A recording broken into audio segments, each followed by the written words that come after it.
queridos alunos, e aí, tudo bem com vocês? Como é que vocês estão nessa pandemia? Bom, continuamos isolados, então permanecemos com as nossas aulas na modalidade de aula remota, tá bom? E bom, meus queridos alunos, hoje, na verdade, a gente vai falar na nossa aula de número 26, nós iremos tratar sobre 4 contratos em espécie. Isso mesmo, iremos tratar sobre 4 contratos em espécie. O primeiro deles, que é o contrato de comissão. Contrato de comissão que está previsto nos artigos 693 a 709. Vou repetir, o primeiro deles é o contrato de comissão, e o contrato de comissão é o contrato que está previsto no artigo 693 a 709. A nossa segunda etapa da nossa aula, a gente vai falar sobre o contrato da agência e de distribuição. Esses contratos que eles estão, na verdade, de forma conjunta no nosso código. Então, eles estão previstos lá nos artigos 710 a 721. Vou repetir. O contrato da agência e de distribuição, que consta lá no artigos 710 a 721. E por fim, a gente vai finalizar nossa aula falando sobre a nossa quarto instituto, sobre o nosso quarto contrato em espécie, que é o contrato da corretagem. Contrato de corretagem, que é o que está previsto lá nos artigos 722 a 729. Bom, falei aqui dos contratos. Falei aqui sobre os contratos que iremos tratar na aula de hoje e tenho a certeza que vocês já ouviram falar sobre esses contratos.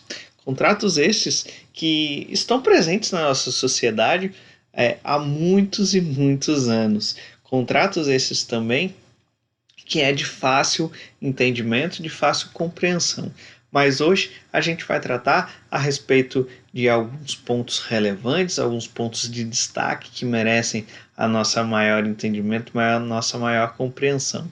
Bom, já falei sobre os artigos que que constam esses 4 contratos em espécie, sobre essas possibilidades que são do artigo 693 a 729, que a gente vai ver hoje, pois são muitos artigos. Então, pegue o seu vade-mecum, pegue sua caneta especial, a sua água e vamos lá, bebam água e vamos lá, vamos continuar, vamos iniciar os nossos estudos. Esses contratos que estão regulamentados parcialmente, eles na verdade eles foram originários do Código Comercial. Código Comercial de 1850. Isso mesmo, vocês não ouviram errado. 1850. Lembra que eu falei que eles já estão presentes na nossa sociedade há muito tempo? Pois desde a codificação do Código Comercial em 1850, que a gente já consegue visualizar esses artigos. E esse dispositivo, na verdade, que foi derrogado pelo Código Civil de 2002, e a gente consegue verificar essa aplicabilidade tanto no nosso Código Civil quanto em leis especiais.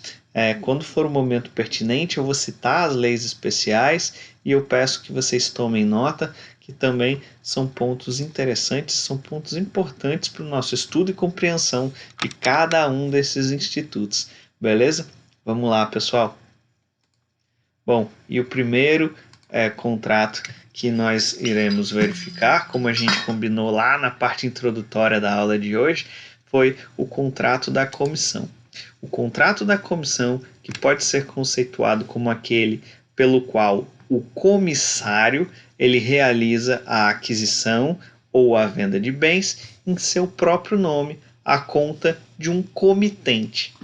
A diferença substancial em relação ao mandado, que pode ser que talvez gere algum equívoco e algum problema em relação a essa compreensão, está no fato de que esse comissário ele age em seu próprio nome, enquanto o mandatário, que já foi objeto do nosso estudo, ele age em nome de um mandante. Então, Se isso te gerou alguma confusão, pode vir conversar comigo, pode colocar aqui nos comentários do YouTube. Vocês podem me procurar também através do WhatsApp, através de e-mail ou através do Moodle, que é a nossa ferramenta oficial, tá bom? Então, vamos lá. Só repetindo, o contrato de comissão ele pode ser conceituado como aquele pelo qual o comissário ele realiza a aquisição ou venda de bens em seu próprio nome, a conta desse comitente. E eu trago para vocês agora um importante dispositivo legal, e esse importante dispositivo legal ele tem a seguinte inteligência. Artigo 693.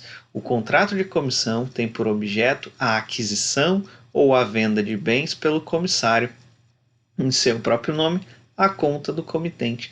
Notem que essa questão do conceito do contrato de comissão, ele se encontra dentro desse dispositivo legal. É um dispositivo legal que nos ajuda a compreender esta figura, esta importante e antiga figura do nosso ordenamento. O contrato de comissão, ele é aquele contrato que ele é bilateral, oneroso, consensual, comutativo, não solene e informal e personalíssimo. Bom, aqui eu espero que vocês estejam compreendendo toda essa natureza. Eu já falei diversas vezes a respeito da natureza jurídica, e quem porventura ainda não conseguiu absorver esses conhecimentos que são necessários para a compreensão da nossa disciplina, eu peço que vocês retornem para a aula de classificações. Lá a gente trata sobre tudo isso, mas aqui cabe um destaque. O primeiro deles é que constitui um contrato não solene e informal, pois essa lei ela não exige uma escritura pública ou uma forma escrita. E ele também é personalíssimo porque ele é fundado na confiança, nessa questão de confiança que o comitente ele tem em relação ao comissário. E justamente porque esse comissário age em seu próprio nome, ele pode diretamente obrigado com que essas pessoas com quem contratar, sem que estas tenham ação contra este comitente e nem este contra elas. E é claro também que a gente tem que deixar salvo aqui que existe a questão de que se esse comissário ele ceder direitos a qualquer dessas partes. E sobre esse ponto também é interessante e eu trago uma doutrina sobre esta questão. E a doutrina que eu trago é de Gustavo Tepedino, um civilista que eu já falei aqui nas nossas aulas. Quem por acaso não o conhece, procurem saber, podem adquirir um livro dele sem pensar duas vezes. Ele é um excelente parecerista civilista e eu gosto bastante da forma com que ele escreve, e ele escreveu a respeito da comissão da seguinte forma: não se estabelecem assim relações diretas entre o terceiro e o comitente, mas somente entre o terceiro e o comissário. Deste modo, por não existir representação no contrato de comissão, o comissário não vincula diretamente na esfera jurídica do comitente nos contratos que celebrar a conta deste, sendo certo que, muitas vezes, o terceiro sequer tem conhecimento que existe esse contrato de comissão. E esse contrato de comissão, ele tem três espécies. São três classificações que a doutrina elenca, e eu vou comentar aqui brevemente sobre cada uma dessas comissões. A primeira comissão é a comissão imperativa. A comissão imperativa são aquelas que não deixam margem para manobra para este comissário. Temos também as comissões indicativas. Comissões indicativas são aquelas em que o comissário tem por alguma margem de atuação. Entretanto, o comissário ele deve sempre que possível comunicar-se com esse comitente acerca da sua atuação, que o representa a aplicação desse dever de informação que é anexo ao princípio da boa-fé objetiva. E por fim, a gente tem a comissão, que são as comissões facultativas. As comissões facultativas são aquelas em que o comitente ele transmite ao comissário as razões de seu interesse no negócio, sem qualquer restrição ou observação especial para a atuação desse comissário. E também destaco para vocês o artigo 695, desculpa. No artigo 695, ele tem a seguinte inteligência: o comissário é obrigado a agir de conformidade com as ordens e instruções do comitente, devendo, na falta destas, não podendo impedi-las a tempo, proceder segundo os usos em casos semelhantes. E no parágrafo único, nós verificamos a seguinte redação: ter-se-ão por justificado os atos do comissário, se deles houver resultado vantagem para o comitente, e ainda no caso em que, não admitindo demora a realização do negócio, o comissário agiu de acordo com os usos. Bom, mesmo havendo essa autonomia do comissário, que a gente pode verificar aqui no artigo, é obrigado a ele a agir nas ordens e nas instruções do comitente, conforme a gente consegue extrair desse cabeçalho desse artigo, do caput do artigo. E não havendo essas instruções e não sendo possível pedi-las a tempo, o comissário ele deve agir de acordo com os costumes e os usos, conforme a gente consegue verificar ali na parte final do parágrafo único. Ele deve agir, se por acaso ele não recebeu as instruções necessárias, de acordo com o que é acostumado a acontecer, de acordo com essas atitudes.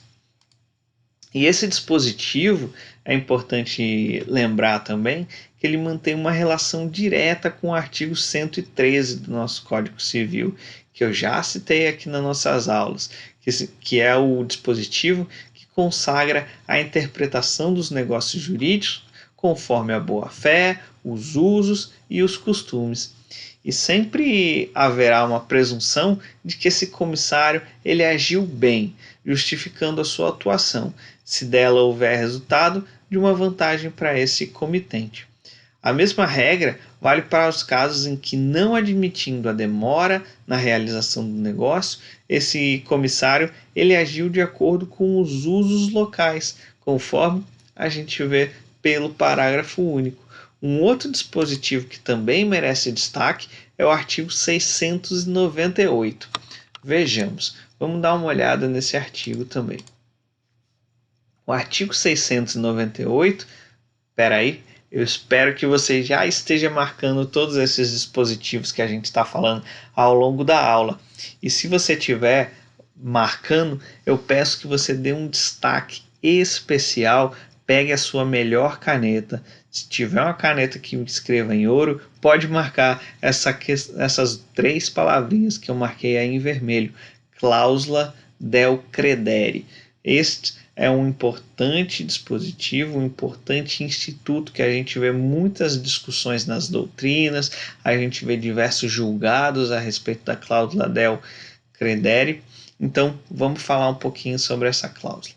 Lá no artigo 698, a gente vê que, se do contrato de comissão constar a cláusula del credere, responderá o comissário solidariamente com as pessoas com que houver tratado em nome do comitente, caso em que, salvo estipulação em contrário, o comissário tem direito à remuneração mais elevada para compensar o ônus assumido.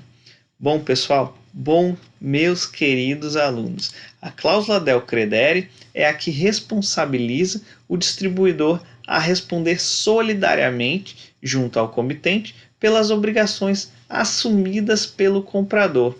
De modo, eu diria que até inusitado, esse dispositivo ele determina que, havendo a referida solidariedade, o comissário ele tem direito a uma remuneração, como a gente pode depreender, uma remuneração mais elevada. E para isso até tem um motivo para ele ter essa remuneração mais elevada, que é justamente para que seja compensado esse ônus que foi assumido. Aí pode ser que alguém tenha perguntado nesse momento, mas qual é o parâmetro que será tomado em conta para a elevação dessa remuneração para o comissionário? Bom, a regra ela não é impossível de ser aplicada, mas dependerá da existência de contratos nos quais os comitentes ele haja estabelecido uma remuneração em algum comissário sem essa cláusula de del credere. E também a gente pode se questionar quanto a mais que deverá ser pago a esse comissário solidariamente responsável com as pessoas que contratar. Bom, meus queridos alunos, o cálculo ele deverá ser levado em conta o volume e o valor total desses negócios, bem como a proporção entre eles e a inadimplência desse devedor. E a alteração dessa remuneração pode, então, apesar da difícil contabilidade, ser estabelecida, ser estipulada e até mesmo ser adimplida. E interpretando essa cláusula de del credere, a doutrina brasileira, nós temos um bom posicionamento da grande civilista que eu trago para vocês agora, que é Maria Helena Diniz. E Maria Helena Diniz, ela tem o seguinte entendimento, eu vou me socorrer para ela também para a gente interpretar melhor a cláusula del credere, a importante cláusula dessa modalidade contratual, que diz o seguinte: é uma modalidade contratual pela qual o comissário assume a responsabilidade pela solvência daquele com que vier a contratar e por conta do comitente. Este pacto acessório inserido no contrato é um estímulo à seleção dos negócios, evitando que o comissário efetive atos prejudiciais ao comitente, comprometendo-se pela liquidez da dívida contraída em caso de venda a prazo. A comissão del credere constitui ao comissário garante solidária ao comitente. Bom, cláusula del credere, que tem origem lá na doutrina na justiça italiana e que foi tão bem incorporada ao nosso ordenamento jurídico. E ultrapassada essa primeira etapa da nossa aula, a gente vai agora para a etapa intermediária,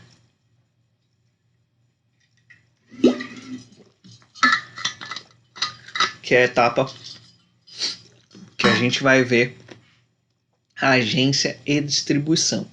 Já ultrapassamos o contrato em espécie de comissão, ingressamos agora no miolo da nossa aula, já que iremos ver 4, que eu dividi em 3 pontos, já vimos o primeiro, agora vamos ver essa etapa intermediária. Etapa intermediária que a gente vai tratar da agência e distribuição. Vamos lá?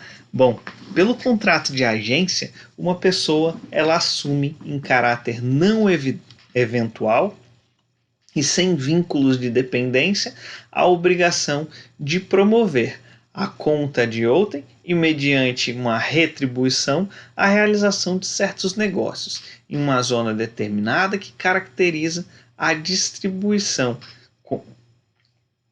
Já para esse contrato de distribuição é quando a gente vê que o agente está à disposição de ser negociado.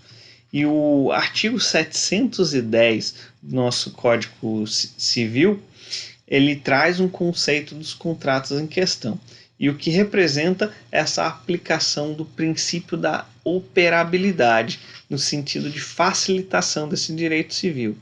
E a doutrina, ela critica pesadamente esse fato do Código Civil ter tratado a agência e a distribuição de uma forma unitária.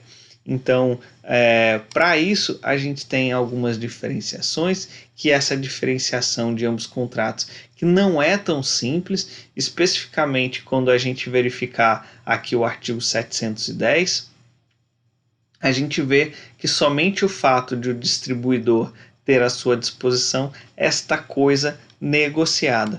Vamos dar uma olhada? Artigo 710.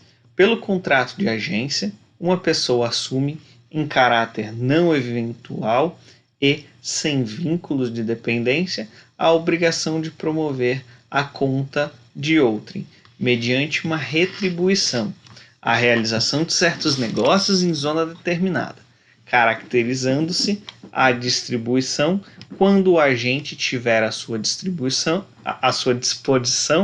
a coisa a ser negociada. Parágrafo único. O proponente pode conferir poderes ao agente para que este o represente na conclusão dos contratos. Bom, é uma discussão pertinente que é tomada por boa parte da doutrina é acerca do entendimento que o contrato de agência ou de distribuição ele é bem semelhante com o da representação comercial, da seguinte forma. Vamos dar uma olhada. Eu trago aqui para vocês Jonas Figueiredo Alves, que ele diz o seguinte: o novo Código Civil trouxe como nova figura contratual o contrato de agência e distribuição.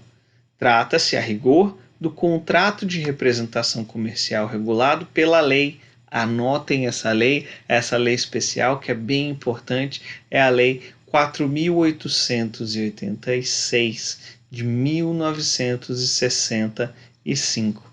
É uma lei que sofreu diversas alterações legislativas, então é uma lei que até hoje a gente verifica diversos apontamentos e aplicabilidade com a nossa realidade, cuja definição com melhor enquadramento jurídico é agora oferecida pelo Código Civil. Diversamente, porém, a lei do representante comercial exclui-se a expressão negócios mercantis, o que guarda a identidade com o sistema. A distribuição como figura contratual diferenciada é o incremento da relação de agência. No que diz respeito à distribuição dos veículos automotores, essa agência, olha aí, a outra lei especial é regulada pela Lei 6.729 de 75, que também é conhecido como Lei Ferrari. Bom, e o contrato de agência e distribuição, ele tem como natureza jurídica a bilateralidade, essa questão do sinalagmático. Ele também é oneroso, consensual, comutativo, informal e personalíssimo. Bom, nesses dois casos constitui esse contrato também é importante, a gente pode até adicionar nessa questão da natureza jurídica a questão da exclusividade. Em regra, o que ressalta essas questões desse instituto personalíssimo ou até mesmo intuito personae. E nesse sentido, o artigo 711 do Código Civil, ele estatui que, salvo ajuste em contrário, o proponente ou esse representante não pode constituir ao mesmo tempo mais de um agente nessa mesma zona com identidade de incumbência. Ou seja, se a gente verifica que há essa vedação de constituição de mais de um agente na mesma zona, com a mesma incumbência, com uma incumbência idêntica, a gente verifica que, na verdade, é realmente um contrato intuito personae, um contrato personalíssimo. Então, diante disso, a gente pode concluir. Um outro ponto que cabe destaque para a gente é o seguinte: tanto o agente quanto o distribuidor, ele terá direito a uma remuneração correspondente a esses negócios que são concluídos dentro de sua zona, ainda que sem a sua interferência direta nessa venda. Se for dentro da zona que está delimitada como de sua incumbência, os negócios que estão ali fechados, então ele é merecedor dessa questão, dessa remuneração que é correspondente a ele. E essa remuneração, ela está prevista no nosso Código Civil.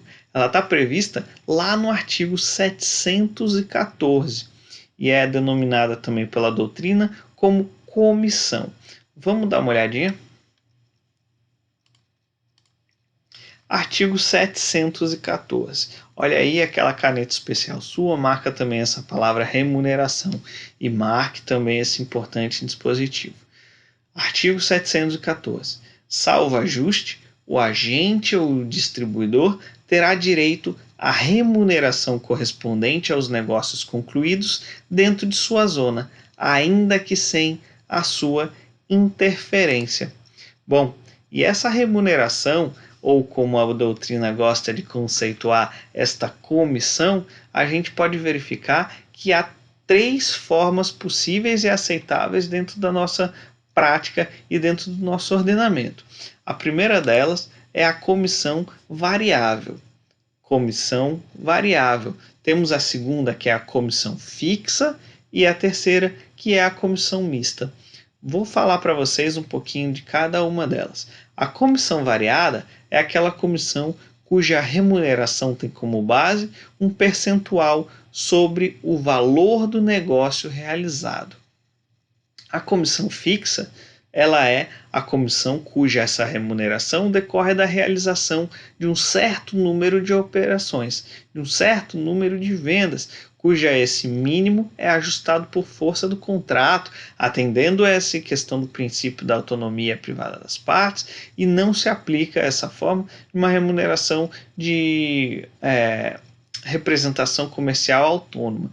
O que a gente verifica, portanto, é que esta comissão variável ela pode ser uma comissão bem vultuosa, uma comissão muito grande, porque quanto mais negócio é feito, maior vai ser essa remuneração, tendo em vista que ela taxada como base o percentual sobre o valor dos negócios realizados. Então, se vende muito, ganha muito.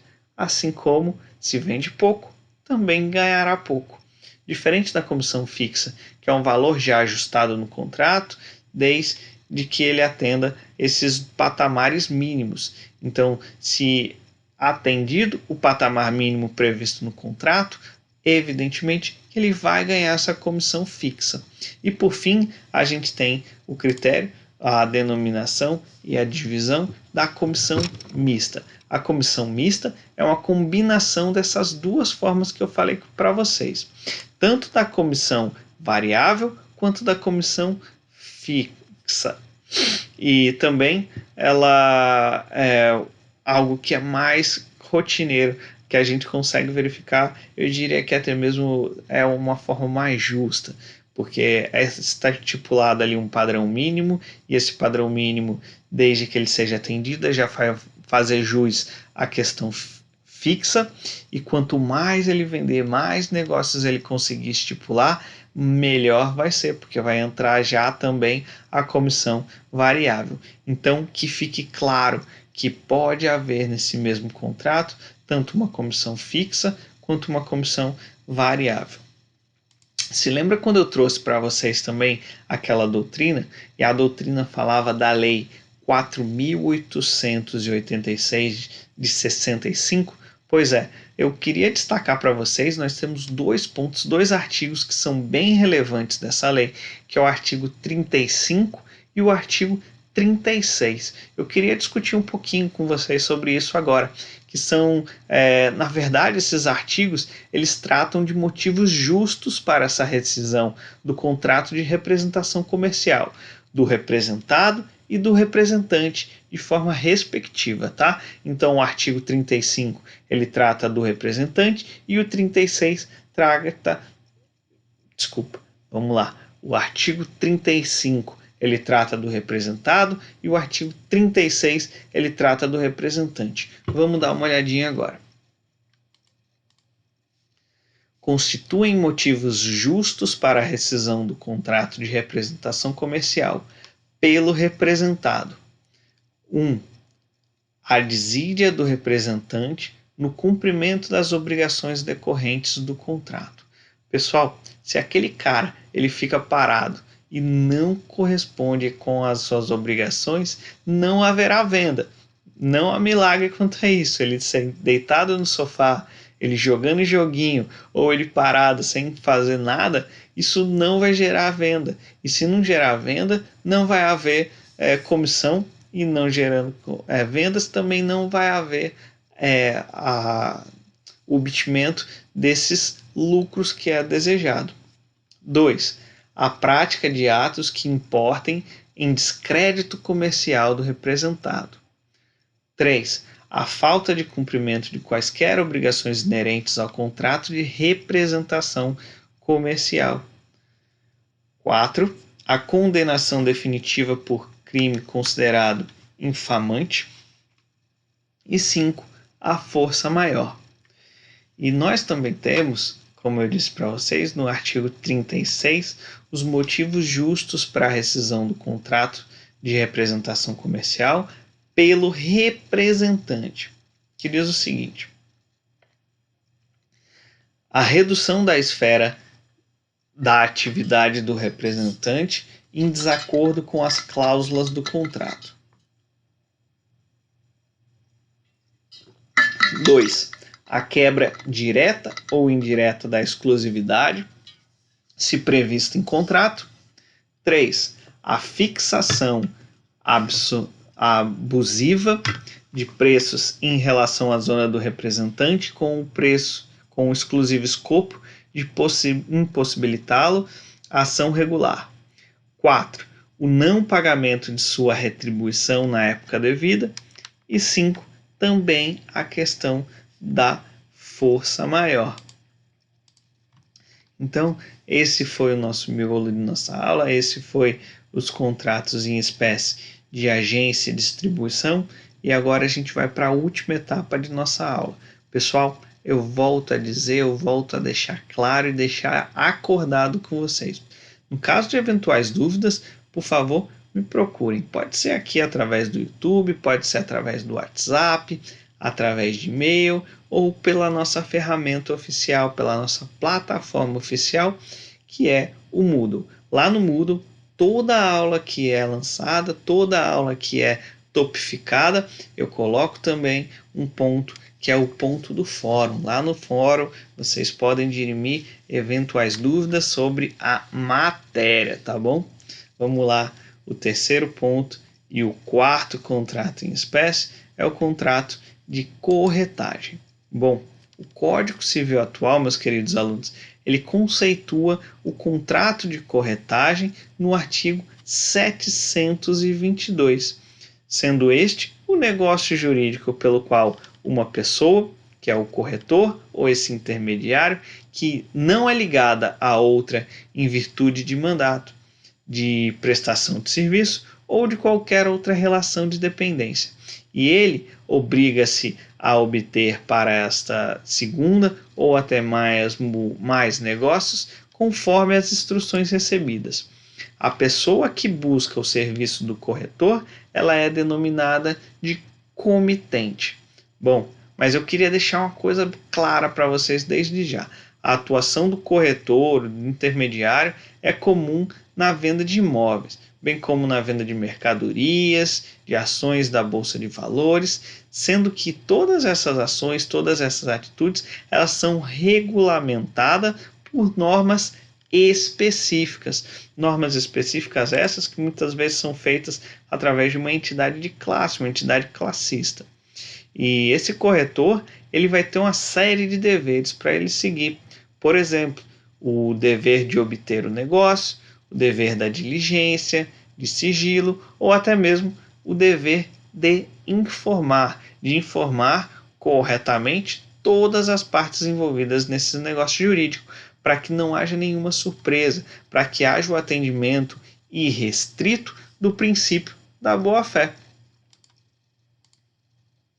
E aqui eu trago o citado e importante artigo, o artigo 722. No artigo 722, a gente tem a seguinte redação: pelo contrato de corretagem, uma pessoa não ligada a outra em virtude de mandato, de prestação de serviço ou por qualquer relação de dependência, obriga-se a obter para esta segunda ou mais um negócio, conforme as instruções que são devidamente recebidas. E a doutrina, ela é unânime em apontar duas grandes categorias de corretores: os corretores oficiais e os corretores livres. Quanto a esses corretores oficiais, eles são corretores que gozam de uma fé pública. Inclusive, a doutrina também divide em 6 classes. Primeira classe é dos fundos públicos. Segundo, mercadorias. Terceiro, navios. Quarto, operações de câmbio. Quinto, seguros. E sexto, valores. E essas atuações, elas são regulamentadas por leis específicas. Já no que concerne aos corretores livres, esses corretores livres, eles não dependem de qualquer investidor oficial. Ele tem como único pressuposto a capacidade civil, além de, é claro, uma submissão a uma legislação corporativa que regulamenta essa profissão através de conselhos. Esses conselhos eles podem ser tanto conselho federal quanto conselho regional. E esses conselhos eles vão promover essa habilitação para esse exercício profissional, que é o caso, por exemplo, do corretor de imóvel. A gente tem o corretor de imóvel que ele atua como uma atividade que é disciplinada pela Lei 6.530 de 78. Lei 6.530 de 78. Tá bom? Esse é um exemplo dos corretores livres. Quanto à natureza jurídica, o contrato de corretagem ele é bilateral, oneroso, consensual, acessório, aleatório e informal. Bom, ele é acessório porque ele depende de um outro negócio para existir. Qual é esse negócio? É um contrato principal que é celebrado com interesse desse comitente. E ele é também aleatório, pois ele envolve a alea. Lembra desse nome? Alea? Pois é, o risco. Ele tem particularmente essa celebração desse negócio principal. Ou seja, é aleatório o contrato porque esse corretor ele depende da sorte de seu trabalho para se ter um direito ao recebimento dessa taxa de corretagem, estando aí os riscos de sua atividade. E por fim, esse contrato ele é informal porque ele não tem sequer uma forma escrita, não há essa exigência dessa forma escrita. E eu trago para vocês agora o artigo 724, que diz o seguinte: a remuneração do corretor, se não estiver fixada em lei, nem ajustada entre as partes, será arbitrada segundo a natureza do negócio e os usos locais. Ou seja, a gente tem como base que esse contrato de corretagem ele é um contrato que ele sempre será oneroso. A regra geral é de contrato oneroso. Se as partes elas não estipularem esse valor de comissão, este pode ser arbitrado de forma judicial. E esse magistrado, quando ele for arbitrar esse valor, ele vai utilizar como base os usos e os costumes locais, desde que não se torne devido à realização do negócio ou se deixar de se realizar em razão de alguns dos fatos previstos. Aí eu quero que vocês anotem e vocês deem uma olhada também nesses artigos, que é do artigo 725 a 727. Bom, e a gente tem como prática de mercado, uma prática do mercado imobiliário, é comum que esse valor fixado ele gira em torno de um percentual. E esse percentual é de acordo com a série de fatores que entram em risco. A questão do imóvel propriamente dito, do tamanho do imóvel, de quantos anos tem esse imóvel, a questão da área em que ele é localizado, enfim, tem uma série de fatores que giram em torno dessa taxa de corretagem. E a taxa de corretagem ela é fixada entre um patamar de 3 a 8% do valor da transação, o que varia de local para local, pelos costumes e pelas regras do tráfico, como eu disse agora para vocês. E bom, pessoal, era isso o que eu tinha para falar para vocês sobre esses 4 contratos. Na nossa próxima aula remota, eu peço que será a aula de número 27, aula remota de número 27, que iremos tratar dos contratos em espécie sobre uma importante modalidade, o contrato em espécie da modalidade do transporte. Pois também é algo muito comum da nossa sociedade e é importante eu trazer algumas peculiaridades e alguns pontos de extrema relevância para o nosso cotidiano, tá bom? Bom, até a próxima aula e vamos em frente e prestem atenção com a data das nossas marcações de atividades, tanto da questão relâmpago, que vai ter a validade de 2,5 pontos, quanto a AV2, que terá a validade de 7,5 pontos, completando assim os 10 pontos para a nossa AV2, tá bom? Tchau, pessoal, satisfação estar com vocês e até a próxima e vamos em frente. Valeu!